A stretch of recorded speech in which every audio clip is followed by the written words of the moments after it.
Capítulo 2. Nacimiento de Jesús. En esos días, el emperador Augusto ordenó que se levantara un censo de todo el mundo habitado. Este primer censo se levantó cuando Cirenio era el gobernador de Siria. Por lo tanto, cada uno tenía que ir a inscribirse a su propio pueblo. Entonces José también salió del pueblo de Nazaret de Galilea. Se fue a Judea, a Belén, al pueblo del rey David, porque era descendiente de él. Se registró con María, quien estaba comprometida con él. Ella estaba embarazada y mientras estaban allí, llegó el momento de que diera a luz. Al nacer su hijo primogénito, lo envolvió en retazos de tela y lo acostó en el establo, porque no había ningún lugar para ellos en el cuarto de huéspedes. Anuncio de los ángeles a los pastores. Cerca de ahí, había algunos pastores que pasaban la noche en el campo cuidando su rebaño. Y se les apareció un ángel del Señor. El esplendor de la presencia del Señor los rodeó y se aterrorizaron. Pero el ángel les dijo: «No tengan miedo, traigo buenas noticias que les darán mucha alegría a todos. Hoy, en el pueblo del rey David, les ha nacido un Salvador, que es el Mesías, el Señor. Como señal encontrarán a un bebé envuelto en retazos de tela, acostado en un pesebre». De repente, junto al ángel apareció una gran multitud de ángeles del cielo, y todos alababan a Dios. «Alaben a Dios en los cielos, que haya paz en la tierra para la gente que agrada a Dios». Cuando los ángeles se fueron al cielo, los pastores se dijeron entre ellos: «Vamos a Belén, a ver lo que ha sucedido y lo que el Señor nos ha anunciado». Así que fueron deprisa y encontraron a María y a José, y vieron al bebé acostado en el pesebre. Cuando los pastores lo vieron, les contaron a todos lo que se les había dicho acerca del niño. Todos los que escucharon se asombraron de lo que los pastores les contaron, pero María reflexionaba sobre todo esto y trataba de entenderlo. Después, los pastores regresaron alabando a Dios por su grandeza, por todo lo que habían visto y oído. Todo había sucedido como se les había dicho. Cuando el bebé tenía 8 días de nacido, fue circuncidado y le pusieron por nombre Jesús. Este fue el nombre que el ángel les dio antes de que María quedara embarazada. Jesús es presentado en el templo. Cuando llegó el día en que José y María debían ser purificados, como decía la ley de Moisés, llevaron a Jesús a Jerusalén para presentarlo al Señor. Como está escrito en la ley del Señor, todo primer varón debe ser dedicado al Señor. Fueron a ofrecer el sacrificio tal como la ley del Señor dice: ofrezcan un par de tórtolas o 2 pichones.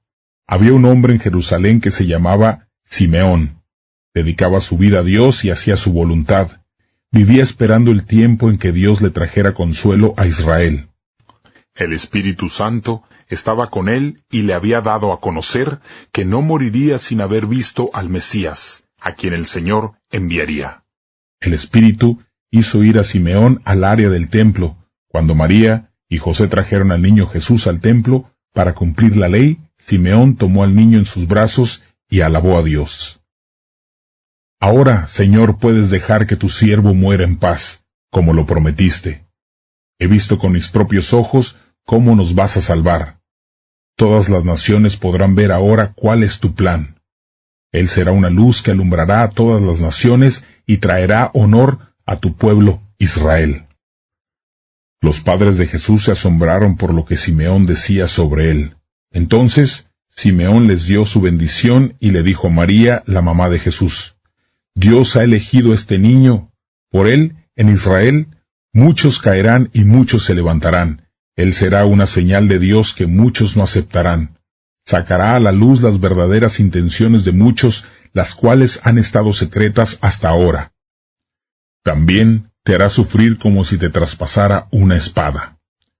Había también una profetisa llamada Ana, de la tribu de Aser, e hija de Fanuel. Ya era muy anciana. Había quedado viuda después de 7 años de casada.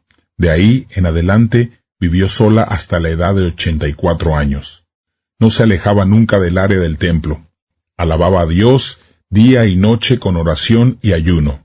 Ana llegaba en ese momento y comenzó a darle gracias a Dios y a hablarles del niño a todos los que estaban esperando la liberación de Jerusalén. El regreso a Nazaret. Cuando María y José cumplieron con todo lo que la ley del Señor pedía, regresaron a Galilea, a su pueblo de Nazaret. El niño crecía y se hacía más fuerte, se llenaba de sabiduría y la bendición de Dios estaba con él. El niño Jesús en el templo. Cada año los padres de Jesús iban a Jerusalén para la fiesta de la Pascua. Cuando Jesús tenía 12 años fueron allá como de costumbre. Después de la fiesta se regresaron a su casa, pero el niño Jesús se quedó en Jerusalén sin que sus padres lo supieran. Pensaban que Jesús estaba con el grupo y viajaron por un día. Al buscarlo entre los familiares y amigos, no lo encontraron, así que regresaron a Jerusalén para buscarlo allí. Después de 3 días, lo encontraron en el área del templo, sentado con los maestros. Los estaba escuchando y les hacía preguntas. Todos los que lo escuchaban quedaban impresionados por su entendimiento y sus respuestas. Sus padres quedaron asombrados cuando lo vieron, y su mamá le dijo, «Hijo, ¿por qué nos hiciste esto? Tu papá y yo hemos estado muy preocupados buscándote». Jesús les contestó, «¿Por qué tenían que buscarme? ¿No sabían que tengo que ocuparme de los asuntos de mi padre?» Pero no entendieron su respuesta. Después regresaron a Nazaret. Jesús les obedecía a ellos. Su mamá reflexionaba sobre todo lo que había pasado. Así, Jesús crecía en sabiduría y estatura, y Dios y la gente lo veían con buenos ojos.